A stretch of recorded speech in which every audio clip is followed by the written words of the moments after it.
where I think the countdown timer would be really helpful. That would be really helpful. Right. So next time, everyone that's now watching this, we're going to do a countdown timer.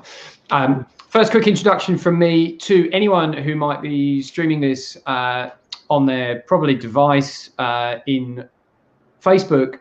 That is a personal friend of mine because I'm pushing this stream into my personal Facebook feed for the first time.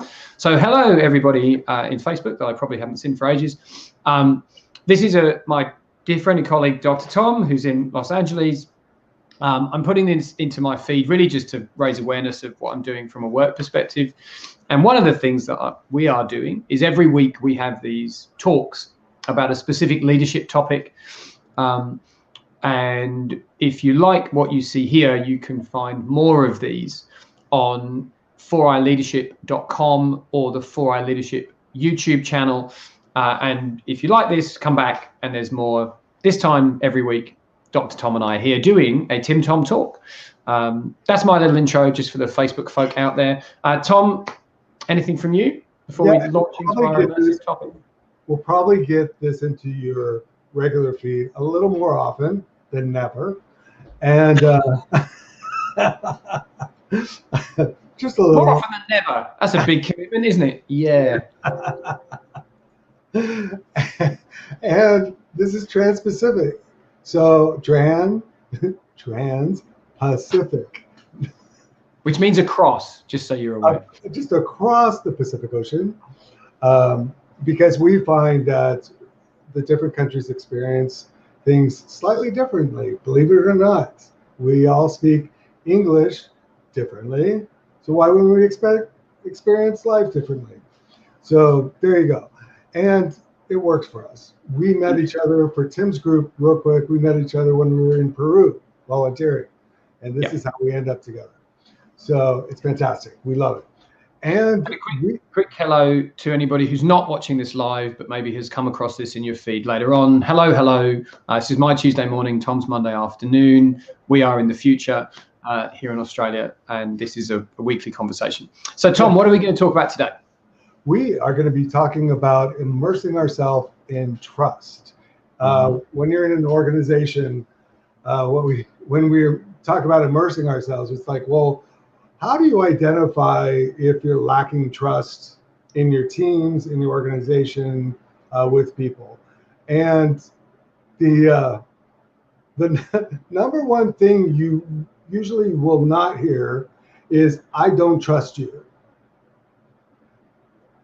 Why? Because we're not direct that way, no matter which continent you're on, and that's worldwide.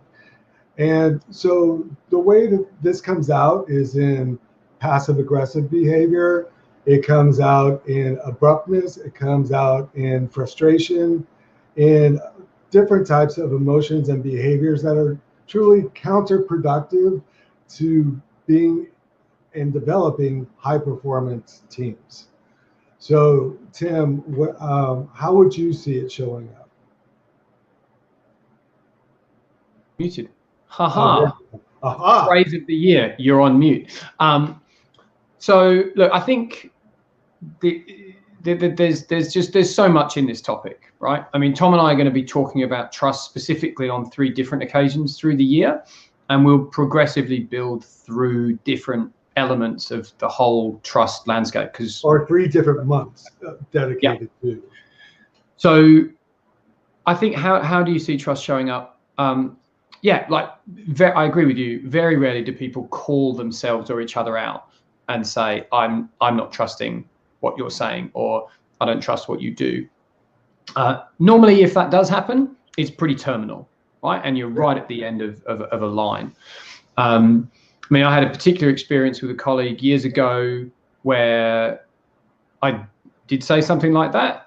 As I recall, I expressed it along the lines of, you've just taken all the trust that it's taken 2 years to build from here to here in the course of one conversation.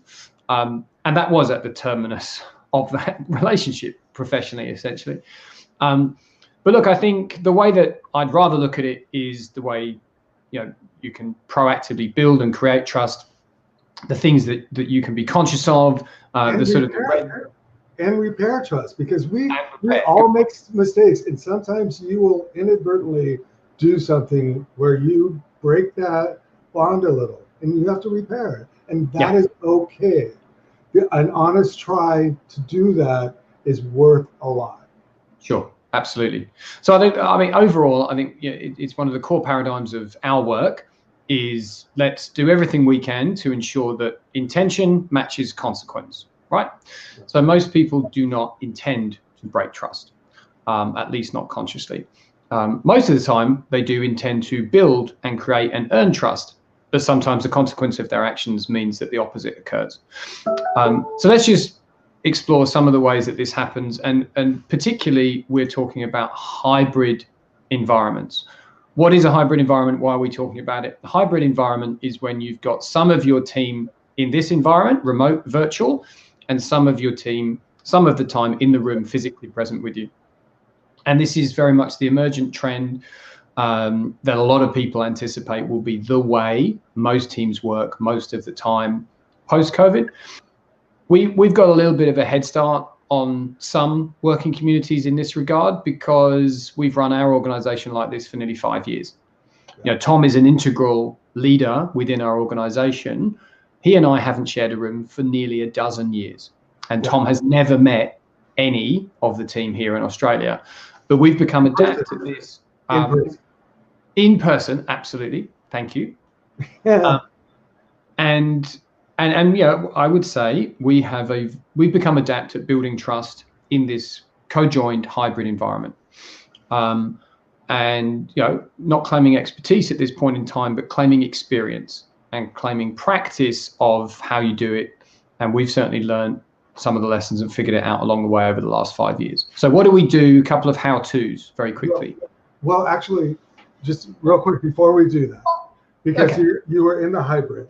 You go. So what's happened is you've probably found your way, maybe not all the way, working in virtual teams. So if we went from virtual to face-to-face, so as Tim and I being leaders in the company, right? And if I went down to Australia and I'm working with him, say for a month or two, and all of a sudden we're having conversations in the office, and we just assumed that either one told the other people, I told the other people, but we forgot to share because we assumed because we're in the same place that everybody's going to know. Virtually, we have to make that effort because we know nobody's in the same room. When you go into hybrid, you're going to fall into old patterns. And those old patterns don't necessarily work on virtual. In fact, they work counter to being high performing in the virtual world. So those are things you'll need to watch out for. But here's how to be good when you're in virtual and in hybrid. Go ahead, Tim. Thanks, Tom. All right, you got 3 minutes. Okay, so here we go. I'll try and be quick, which is anyone who knows me would know I'm very, very good at. Okay, so first of all, make space, intentionally design in the things that you do habitually without consciously thinking about in the physical environment, which is have non-specific conversations. So general chat, commentary, updates, obviously not just weather stuff, but design that in and then create space for it and defend the space. That's the first thing. Second thing is, as soon as you can, and I think this is really where the leaders, those that are leading in a group, can make the first step potentially, is be prepared to share meaningful stuff in that space. Right? Don't just make it weather chat. You're talking virtual space, right? We're in well, virtual. But we need to be conscious that it needs to be both, right? And again, we have sessions, certainly we were doing far more often pre-COVID, where you and maybe Becky in Perth, would be present virtually, and the others would be in the room, right? Yes. So you've still got to make the conscious choice to share things meaningfully, and be conscious to be inclusive in your interactions with people who are physically across the table from you or thousands of miles away across an ocean via a digital cable from you. But equally, you might be all together in a room some of the time, and then all virtual some of the time. So you need to practice, how you can share, with true vulnerability and authenticity in both environments, and the one in the middle where some are virtual, some are in the room, and really how you participate with someone who is sharing vulnerably and authentically. And I think this is something that we really benefit from, all of the empaths in the room in our group. So two things: make the space, share meaningfully and authentically. And the third thing really is reflection, and kind of carrying the thread cross conversation, into what then become private forums, or back into later group forums. And again, all of this is sort of normal human behavior. But I think because of the relative novelty of the virtual environment, you tend to find things get a bit more pointed, a bit more focused, and you kind of lose essentially a little bit of the human touch in the virtual environment. Those would be a few how-tos from me. Yeah, big time. And one of the things I do want to say is technology is not an excuse. Now, this, what I mean by this is, thank God, in the pandemic, thank God what we learned is that we can't take technology too seriously, and mistakes and connections and all that. That's fine. On any given call, you're going to expect it and all that. However, if you have in-person meetings and all the people that are there virtually aren't able to share clearly so everybody can hear, or they can't hear the people that are sharing because the mics are placed in the wrong places, or people are down the table and nobody can hear, none of that is inclusiveness. And if that happens once or twice, that's fine, but that can't happen on a regular basis and be okay, because you're going to be working counter to what you're trying to do on purpose. Yeah, no, I couldn't agree more. I think technology can't be an excuse. And just, again, a quick how-to on that. We found in some sessions where, for example, with our head of client engagement, he and I sometimes will be in a room interacting virtually with a client when we couldn't go onto client sites. And just a workaround for that, we actually found that even though we were in the same room, we would both sit in front of our own screen, disclosing that that is what we were doing. And sometimes we'd be having interactions with each other, just kind of over the top of the camera. But the benefit of that is then everybody's got their own mic. You have to play a little bit with your mute so you don't get echoes and stuff. I mean, this sounds like a kind of a mindless technical inclusion, but it's so important, as Tom's just said, that everybody doesn't just feel, but is actually included and can make a contribution and have a connection in the same way. So even formats like this, right? Like I've just deliberately switched this back to the dual camera. Like we could have up to 10 people sitting around this. And this is one of the beauties of these virtual environments. But then if you've got one camera which has got 6 people sitting around a table and you can't see or hear the people that aren't sitting right next to the camera, how do you include them to the same extent? So I think it's an interesting alternative almost to have everybody with their own screen, regardless of whether they're physically in the same space or not. And what's and immersive, because you've got to go. I do. And but that's okay, because again, we had expectations of what this is going to be, and that's key in your virtual setups. It's like, understand what each person's expectations and needs are and respect them. 100%. 100%.